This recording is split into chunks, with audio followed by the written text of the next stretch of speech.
अगर आपको सफलता हासिल करनी है तो दृढ़ इच्छा शक्ति होनी चाहिए, फोकस होना चाहिए, डेडिकेशन होना चाहिए। फिर चाहे रास्ते में कितनी भी अड़चनें आए, आप उसे पार कर जाते हैं। और इसका जीता जागता उदाहरण है सोनभद्र के राम बाबू। राम बाबू, ये वो कहानी है जो खेतों से शुरू होती है, जो मनरेगा के मजदूर के तौर पर शुरू होती है, जो कोविड में परेशान होकर एक एथलीट ये सोचने लगे कि अब आगे क्या होगा। ये कहानी उस खिलाड़ी की है। मेरे साथ खुद है इस वक्त राम बाबू। राम बाबू एशियन गेम्स में मेडलिस्ट हैं। राम बाबू, सोनभद्र से आपका सफ़र चाइना तक हुआ और इस बीच में आपने अपने जीवन के बहुत सारे उतार चढ़ाव वो देखे हैं। वो वक्त भी आपने देखा जब पिताजी के साथ मजदूरी करने जाना पड़ता था, और वो वक्त भी आपने देखा जब आप पोडियम पे खड़े थे, देश का झंडा जो है लहरा रहा था। ये सफ़र कैसा था आपके लिए? सफ़र काफ़ी मुश्किल भरा था और काफ़ी अच्छा भी था, क्योंकि सफ़र तो सफ़र होता है, सफ़र का मज़ा नहीं लेंगे तो फिर ज़िंदगी का मज़ा नहीं ले सकते। तो सब कुछ अच्छा था। लेकिन थोड़ा सा ये बताइए कि ऐसा क्या हुआ कि आपको पिताजी के साथ जाके जो है मजदूरी करनी पड़ती थी, मनरेगा के लिए काम करना पड़ता था? घर की स्थिति कैसी थी उस वक्त? मेरे घर का स्थिति अच्छा नहीं था। मैं काफ़ी गरीब परिवार से बिलोंग करता हूँ, जिसकी वजह से मुझे पापा के साथ काम करना पड़ता था और हाथ बटाना पड़ता था। तो उस टाइम काफ़ी मुश्किल समय था, बट आज सब कुछ मेहनत रंग ला रही है, तो सब कुछ धीरे धीरे आसान होते जा रहा है।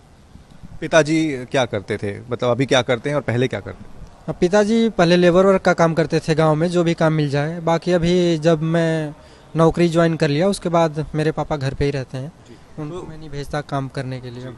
तो जब कोविड चल रहा था तो क्या उस वक्त ऐसा था कि पैसों की दिक्कत थी, इस वजह से आपको पिताजी के साथ जाना पड़ा, या फिर क्या वजह थी? मैं गरीब परिवार से हूँ, तो जाहिर सी बात है कि उस टाइम पैसे नहीं थे उतने और पैसे कमी थी। फिर मैं सोचा था कि जैसे लॉकडाउन खुलेगा मुझे अगले कंपटीशन की तैयारी करनी है। तो मैंने सोचा कि अगर मैं घर पे बैठूंगा तो बस मेरे पापा काम करेंगे, अकेले कितना करेंगे, कितना कमा पाएंगे। और लॉकडाउन में सब कुछ बंद था, जिसकी वजह से मैंने सोचा कि अगर मैं पापा के साथ काम करूंगा तो मैं थोड़े अपने लिए भी पैसे कमा सकता हूं। तो मैंने उस टाइम अपने पापा के साथ मनरेगा में काम किया, और जो उस टाइम मेरे को पैसे मिला उससे मैं अपने लिए शूज़ खरीदा था। उससे पहले आपके पास वो स्पाइक्स वाले शूज़ थे या फिर ये उसी पैसों से खरीदा आपने? नहीं, पहले भी मेरे पास शूज़ थे, नॉर्मल शूज़। हम स्पाइक वाले शूज़ नहीं यूज़ करते रेस वॉकिंग में, नॉर्मल शूज़। तो बट मेरे पास अच्छे क्वालिटी के शूज़ नहीं थे उस टाइम। बट लॉकडाउन में जो पैसे मैंने इकट्ठे किए थे, तो उस टाइम मैं उसके बाद मैंने अच्छा शूज़ ले पाया। घर में कितने लोग हैं, भाई बहन कितने हैं? मैं अकेले भाई हूँ, मेरी 3 सिस्टर हैं और घर में मम्मी पापा हैं। तो वो लोग सब, मतलब एक, चूँकि पापा आपके पहले कमाते थे तो घर का खर्चा कैसे चलता था? पापा कमाते थे तो घर का खर्चा नॉर्मली चलता था जैसे तैसे करके। बाकी मम्मी सब कुछ मैनेज, मम्मी ही करती हैं मेरे घर में, तो मैनेज करना थोड़ा मुश्किल था। बट अब मेरी जॉब लग गई है तो सब कुछ धीरे धीरे आसान होते जा रहा है सबके। अब मम्मी पापा की मुश्किलें कम होते जा रही हैं, तो ज़िंदगी अब बेहतर होते जा रही है धीरे धीरे। अच्छा राम बाबू, खेलों में कैसे आना हुआ? कैसे आपको लगा कि यार मुझे ना खेलों में जाना है, अगर मैं पढ़ाई में कुछ नहीं कर सकता तो मैं चलूँ खेल की दिशा में, वहाँ कुछ अच्छा करूँ? देखो सर, मेरे मम्मी का सपना था कि लोग पैदा होते हैं मर जाते हैं, कई लोगों को लोग नहीं जानते, और कई लोग ऐसा काम करते हैं कि लोग उनको कईयों सालों तक जानते हैं, एक अपनी पहचान छोड़ करके जाते हैं। तो मेरे मम्मी का सपना था कि चाहे कुछ भी करो लाइफ में, ऐसा काम करो कि लोग पहचाने, अपनी छाप छोड़ करके जाओ। तो मैं पढ़ाई में उतना अच्छा नहीं था, जिसकी वजह से मेरे को स्पोर्ट्स में रुचि हुआ और मैं स्पोर्ट्स में अपना करियर बनाने का सोचा।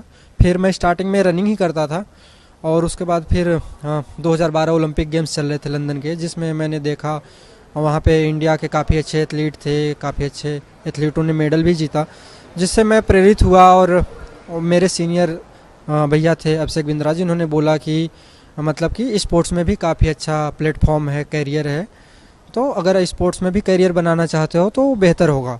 फिर मैंने स्पोर्ट्स में करियर बनाने की सोचा, और फिर मैंने रनिंग इवेंट में आया।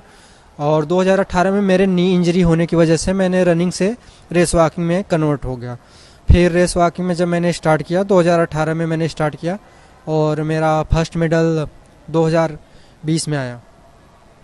गांव में आपके कैसा माहौल है खेलों के लिए? लोग, आपको पता है, आपके गांव के लोगों को पता है कि आप इतने बड़े खिलाड़ी हैं? नहीं, मेरे गांव के लोगों को अब धीरे धीरे पता चल रहा है कि मैं इस लेवल पे भी आ गया हूँ। आज मतलब मेडल जीतने के बाद खबर घर तक भी गई है, तो फिर अब लोग अब जानने लगे हैं धीरे धीरे। बाकी मैं काफ़ी पिछड़े इलाके से बिलोंग करता हूँ, जहाँ पे स्पोर्ट्स का इंफ्रास्ट्रक्चर कुछ भी नहीं है, जीरो के बराबर है। तो मैं चाहूँगा कि गवर्नमेंट थोड़ा हमारे डिस्ट्रिक्ट पे भी फोकस करे, जहाँ पे डिस्ट्रिक्ट मीट ही नहीं होती।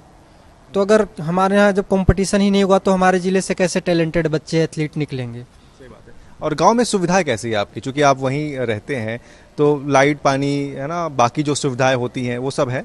नहीं, लाइट पानी का तो सुविधा है, बट हमारे यहाँ ग्राउंड नहीं है उतना अच्छा। और हमारे यहाँ जो कंपटीशन नहीं होते, हमारे डिस्ट्रिक्ट में बहुत कम कंपटीशन होते हैं। एक साल में एक कंपटीशन बहुत मुश्किल से होता है। अभी तो धीरे धीरे मतलब पहले से अच्छा हो रहा है, अभी कंपटीशन हो जाते हैं। बाकी जितना ज़्यादा कंपटीशन होगा उतने अच्छे एथलीट, उतने ज़्यादा टैलेंट निकलेंगे हमारे डिस्ट्रिक्ट से।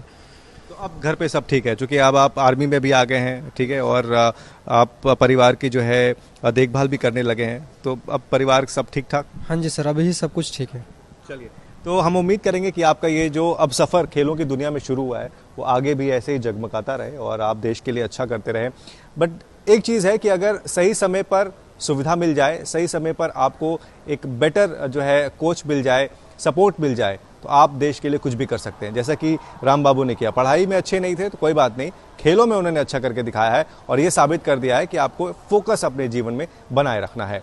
मैच से जुड़े आपके हर सवाल का हम देंगे जवाब। जानने के लिए हर update, live analysis, special interviews, download कीजिए स्पोर्ट्स तक ऐप।